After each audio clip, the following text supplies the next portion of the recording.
السلام علیکم ورحمۃ اللہ وبرکاتہ۔ قال اللہ تبارک و تعالی بعد اعوذ باللہ السمیع العلیم فَإِن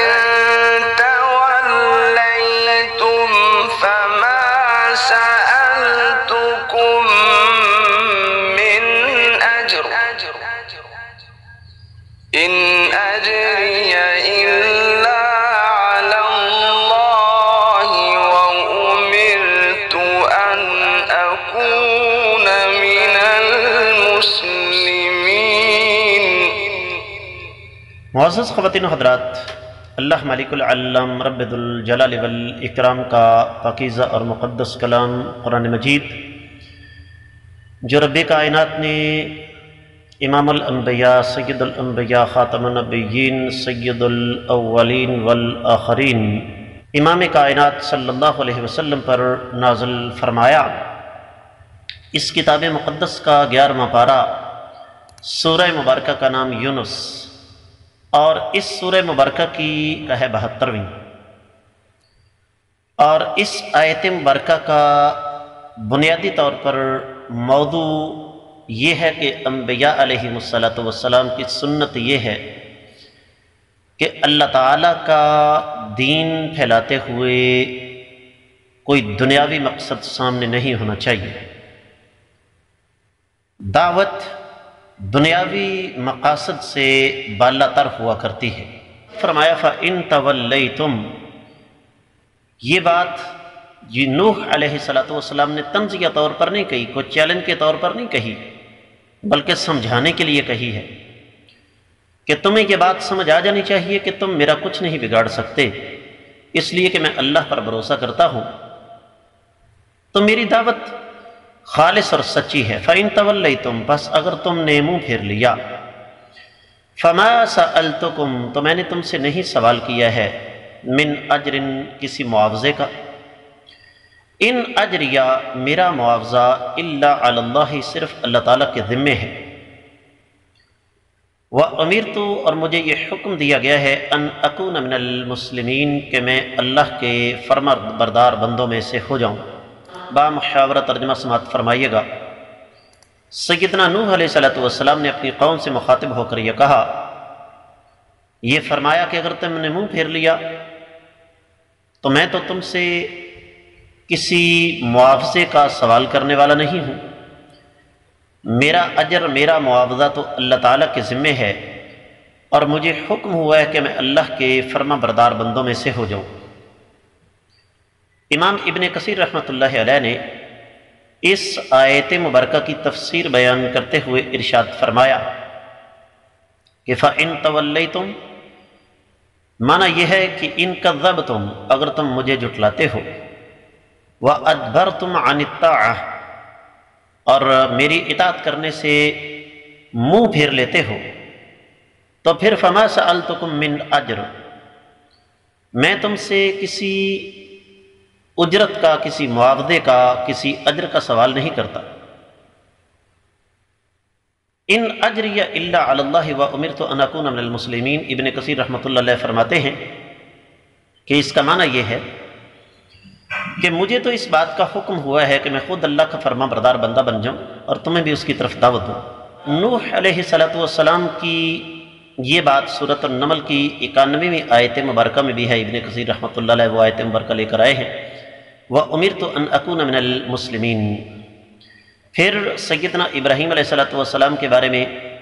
سورۃ البقرہ کی 131ویں اور 132ویں آیت مبارکہ ابن کثیر رحمۃ اللہ علیہ نے نقل فرمائی، اذ قال له ربه اسلم قال اسلمت لرب العالمین، جب ابراہیم علیہ السلام کے رب نے ان سے کہا کہ آپ اللہ کے مطیع اور فرما بردار بندے بن جائیں، تو فرمایا میں تمام جہانوں کے رب کا مطیع اور فرما بردار بندہ ہوں۔ اور پھر فرمایا وَوَصَّى بِهَا إِبْرَاهِيمُ بَنِيهِ وَيَعْقُوبُ يَا بَنِيَّ إِنَّ اللَّهَ اصْطَفَى لَكُمُ الدِّينَ فَلَا تَمُوتُنَّ إِلَّا وَأَنْتُمْ مُسْلِمُونَ، کہ اسی بات کی وصیت فرمائی ابراہیم علیہ السلام نے اپنے بیٹوں کو، اور یعقوب علیہ السلام نے بھی، کہ اے میرے عزیز بیٹو، رب کائنات نے تمہارے لیے ایک دین کا انتخاب کیا ہے تو تمہیں ہرگز ہرگز موت نہ آئے مگر اس حالت میں کہ تم مسلمان ہو، اللہ کے مطیع اور فرما بردار بندے ہو۔ اور یہی بات سیدنا یوسف علیہ السلام نے بھی بیان فرمائی۔ ابن کثیر رحمۃ اللہ علیہ سورہ یوسف کی 101 آیت 100 پہلی آیت مبارکہ لے کر آئے، رب قد آتیتنی من الملک وعلمتنی من تأویل الاحادیث فاطر السماوات والارض انت والی فی الدنیا والآخرہ توفنی مسلما والحقنی بالصالحین۔ اے میرے رب، آپ نے مجھے بادشاہی عطا فرمائی، مجھے خوابوں کی تعبیر کا علم عطا فرمایا، آپ زمین و آسمان کے بنانے والے ہیں، آپ ہی دنیا اور آخرت میں میرے کارساز اور نگہبان ہیں، مجھے اس حالت میں فوت کرنا کہ میں آپ کا مطیع اور فرما بردار بندہ ہوں، اور مجھے نیک لوگوں کے ساتھ ملا دینا۔ پھر اسی سورہ مبارکہ کی آگے 84ویں آیت مبارکہ آ رہی ہے، موسیٰ علیہ السلام نے فرمایا یا قوم ان کنتم آمنتم باللہ فعلیہ توکلوا ان کنتم مسلمین۔ اے میری قوم، اگر تم اللہ پر ایمان لاتے ہو تو اللہ پر بھروسہ کرو اگر تم واقعی اللہ کے مطیع اور فرما بردار بندے ہو۔ اور اسی قصے کو سورۃ الاعراف کی 126ویں آیت مبارکہ میں رب کائنات نے بیان فرمایا، اور وہ جو جادوگر تھے انہوں نے جب فرعون کے سامنے سجدہ ریز ہونے سے انکار کیا، موسیٰ علیہ السلام کے دین پر ایمان لے آئے تو کیا کہنے لگے، ربنا افرغ علینا صبرا وتوفنا مسلمین۔ اے الہ العالمین، ہمارے اوپر صبر نازل فرمائیے اور ہمیں اس حالت میں فوت کرنا کہ ہم آپ کے مطیع اور فرما بردار بندے ہیں۔ پھر ابن کثیر رحمۃ اللہ علیہ سورۃ النمل کی 44ویں آیت مبارکہ میں سلیمان علیہ السلام کے دور میں جو ملکہ بلقیس تھی، سبا شہر کی ملکہ تھی، اس کی بات نقل فرمائی ہے ابن کثیر رحمۃ اللہ علیہ نے قرآن مجید سے نکال کر۔ وہ عورت کہتی ہے رب انی ظلمت نفسی واسلمت مع سلیمان للہ رب العالمین۔ اے میرے رب، میں نے اپنی جان پر ظلم کیا ہے اور میں سلیمان علیہ السلام کے ساتھ مل کر اس اللہ پر ایمان لاتی ہوں جو تمام جہانوں کا رب ہے، پالنے والا ہے۔ اور پھر رب کائنات نے سورۃ المائدہ کی 44ویں آیت مبارکہ میں تذکرہ فرمایا، انا انزلنا التوراۃ فیہا ھدی ونور یحکم بہا النبیون الذین اسلموا، کہ ہم نے تورات نازل فرمائی، اس میں ہدایت بھی ہے اور روشنی بھی ہے، اور اس کے مطابق انبیاء علیہ السلام فیصلہ کرتے ہیں جو کہ اللہ کے مطیع اور فرما بردار بندے ہیں۔ اسی طرح رب کائنات نے سورہ مائدہ کی 111ویں آیت مبارکہ میں ارشاد فرمایا، ابن کثیر رحمۃ اللہ علیہ اپنے مزاج کے مطابق قرآن کی تفسیر قرآن کے ساتھ کرتے ہیں۔ اللہ فرماتے ہیں وَإِذْ أَوْحَيْتُ إِلَى الْحَوَارِيِّينَ أَنْ آمِنُوا بِي وَبِرَسُولِي قَالُوا آمَنَّا وَاشْهَدْ بِأَنَّنَا مُسْلِمُونَ، کہ جب میں نے حواریوں کی طرف وحی کی کہ تم مجھ پر اور میرے رسولوں پر ایمان لاؤ، تو کہنے لگے ہم ایمان لائے، اور آپ اس بات پر گواہ ہو جائیں کہ ہم اللہ کے مطیع اور فرما بردار بندے ہیں۔ اہل علم یہ لکھتے ہیں کہ اللہ ملک العلم رب الجلال والاکرام نے اس آیت مبارکہ کے ذریعے یہ بات ہمیں سمجھانے کی کوشش کی ہے کہ رسول جب دنیا میں تشریف لاتے ہیں، انبیاء علیہ السلام جب مبعوث ہوتے ہیں تو ان کے سامنے صرف ایک مقصد ہوتا ہے، اور وہ یہ کہ اللہ کے بندوں کو اللہ تعالیٰ کے راستے کی طرف بلایا جائے۔ ان کے سامنے کوئی دنیاوی مقصد نہیں ہوتا، اس لیے کہ جب دین کے ساتھ انسان کی دنیاوی مصلحتیں جڑ جائیں تو پھر دین کے اندر مداہنت کی پالیسی آ جاتی ہے، پھر دین کو انسان کا ماحقہ آگے پھیلا نہیں سکتا۔ اور نوح علیہ السلام نے ایک طویل عرصہ جب اپنی قوم کو دین کی دعوت دی تو نوح علیہ السلام نے پھر ماضی کا صیغہ استعمال کیا، فَإِن تَوَلَّيْتُمْ، اگر تم نے منہ پھیر لیا ہے، فَمَا سَأَلْتُكُم مِّنْ أَجْرٍ، تو تم لوگ کیا سمجھتے ہو کہ اس سے میری روزی روٹی بند ہو جائے گی؟ تم کیا سمجھتے ہو کہ مجھے تمہارے ساتھ کوئی دنیاوی لالچ ہے تمہارے متعلقہ؟ ایسا کوئی مسئلہ نہیں ہے۔ اگر تم میری دعوت کو قبول کرنے سے انکار کرتے ہو تو میں نے تو اپنی ذمہ داری پوری کر دی، اس لیے کہ میں یہ جو کچھ کر رہا ہوں صرف اور صرف اپنے عرش والے رب کو خوش کرنے کے لیے کر رہا ہوں۔ میرے اللہ نے میرے کندھوں پر جو ذمہ داری ڈالی ہے، میں اس ذمہ داری کو پورا کرنے کی کوشش کر رہا ہوں۔ اور یہاں پر میں ایک چیز ضرور آپ کی خدمت میں رکھنا چاہوں گا اس آیت مبارکہ کے حوالے سے، کہ جب دین کی دعوت اور دین کی تبلیغ کے ساتھ ہمارا دنیاوی مفاد جڑ جاتا ہے نا، تو پھر اس دعوت کے اندر اخلاص نہیں رہتا، پھر اس دعوت کے اندر تاثیر آہستہ آہستہ ختم ہو جاتی ہے۔ انسان پھر لوگوں کو دین کے مزاج کے مطابق چلانے کی بجائے دین کو لوگوں کے مزاج کے مطابق چلانے کی کوشش کرتا ہے، اور یہاں سے دین کا زوال جو ہے وہ شروع ہو جاتا ہے۔ اس لیے کہ لوگوں کے مزاج مختلف ہیں، ہر انسان کا اپنا اپنا مزاج، اپنی اپنی طبیعت، اپنی اپنی سوچ اور اپنی اپنی فکر ہے۔ اور یہ جو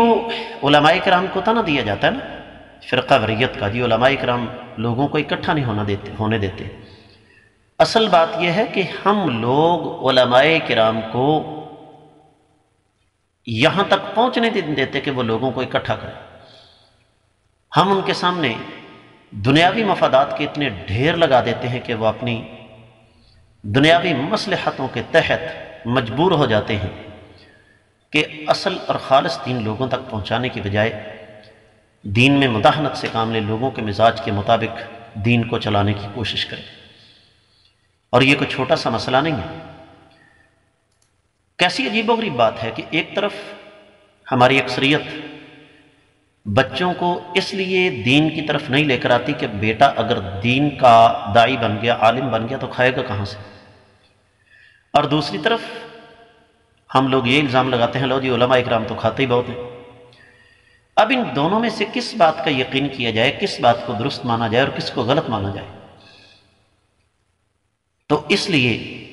سیدنا نوح علیہ السلام نے فرمایا کہ اگر تم میری دعوت کو قبول کرنے سے انکار کرتے ہو تو میرا اس کے ساتھ کوئی دنیاوی مفاد تو جڑا نہیں ہوا۔ ان اجری الا علی اللہ، یاد رکھو کہ میں نے تو اجر لینا ہے اپنے اللہ سے،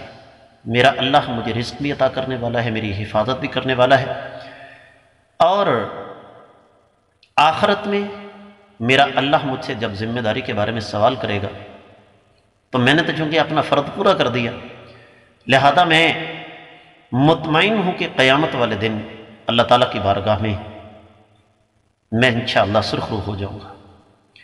انبیاء علیہ السلام اللہ تعالیٰ کے مطیع اور فرما بردار بندے تھے، انہوں نے لوگوں کو اللہ تعالیٰ کی اطاعت کا راستہ دکھایا۔ یہی وجہ کہ سورہ آل عمران کی 20ویں آیت مبارکہ میں اللہ نے نبی علیہ السلام کو حکم دیا فَإِنْ حَاجُّوكَ فَقُلْ أَسْلَمْتُ وَجْهِيَ لِلَّهِ وَمَنِ اتَّبَعَنِي وَقُلْ لِلَّذِينَ أُوتُوا الْكِتَابَ وَالْأُمِّيِّينَ أَسْلَمْتُمْ فَإِنْ أَسْلَمُوا فَقَدِ اهْتَدَوْا وَإِنْ تَوَلَّوْا فَإِنَّمَا عَلَيْكَ الْبَلَاغُ وَاللَّهُ بَصِيرٌ بِالْعِبَادِ۔ اگر یہ لوگ آپ سے الجھتے ہیں تو آپ ان سے کہہ دیں کہ میں نے تو اپنے چہرے کو اپنے رب کائن، اپنے رب کے سامنے مطیع کر دیا ہے، اور وہ لوگ جو کتاب مقدس پر ایمان لائے، بلکہ وہ لوگ جن کو کتاب مقدس دی گئی اور یہ جو بدو ہیں، ان پڑھ ہیں، ان سے کہیے کیا تم اطاعت کا راستہ اختیار کرتے ہو؟ اگر یہ اطاعت کے راستے پر چلیں تو ان کو ہدایت مل گئی، اور اگر انہوں نے منہ پھیر لیا تو آپ کے ذمے صرف پہنچا دینا ہے۔ اللہ تعالیٰ بندوں کے افعال کو اچھی طرح دیکھ رہے ہیں۔ تو حاصل کلام یہ ہے، قرآن کہتا ہے سورہ آل عمران کی 19ویں آیت مبارکہ میں ان الدین عند اللہ الاسلام، اللہ تعالیٰ کے ہاں جو دین ہے وہ اسلام ہے۔ یہ اسلام کا مخصوص معنی ہے، بلکہ یہ اسلام کا عام معنی ہے کہ ہر وہ انسان جو اللہ اور اس کے رسول صلی اللہ علیہ وسلم کی اطاعت کے راستے پر چلتا ہے، وہ رسول اس کے اپنے زمانے کا ہی کیوں نہ ہو، چلتا رہا ہے کسی بھی دور میں، وہ شخص مسلم ہے۔ لیکن لفظ اسلام کی اصطلاحی تعریف وہ دین جو اللہ نے نبی علیہ السلام پر نازل فرمایا، جبریل لے کر آئے، اور وہ دین قرآن و حدیث ہے، کوئی تیسری چیز نہیں ہے۔ تو یہاں پر یہ بات اچھی طرح ہمیں سمجھ آ جانی چاہیے کہ جب ہم لفظ اسلام استعمال کرتے ہیں تو اس سے مراد کیا ہے، یہ سمجھنا ضروری ہے۔ اگر تو اسلام سے مراد لفظی معنی ہے اطاعت اور فرما برداری، تو پھر صاف اور سیدھی بات ہے، ہر وہ انسان جو اپنے اپنے دور میں، بلکہ اپنے اپنے انبیاء کے دور میں اللہ کی اطاعت کرتا رہا ہے، اپنے نبی کی اطاعت کرتا رہا ہے، وہ مسلمان ہے، وہ مسلم ہے۔ لفظ مسلمان الف نون ساتھ فارسی کا ملا تو یہاں آ کر ہو گیا، ورنہ اصل لفظ تو مسلم ہے۔ لیکن اگر اس کی مخصوص تعریف کی جائے تو پھر لفظ مسلم اس شخص پر بولا جائے گا جو اللہ پر اور کائنات کے امام صلی اللہ علیہ وسلم پر ایمان لایا اور نبی علیہ السلام کو اللہ کا آخری نبی اور رسول سمجھا۔ اس کے ساتھ ہی اس آیت مبارکہ کی مختصر تفسیر مکمل ہوتی ہے۔ اللہ نے چاہا تو کل ہم انشاءاللہ اگلی آیت مبارکہ پڑھنے کی کوشش کریں گے۔ اللہ تعالیٰ سے دعا ہے کہ اللہ ہمیں سمجھ کر عمل کرنے کی توفیق مرحمت فرمائے۔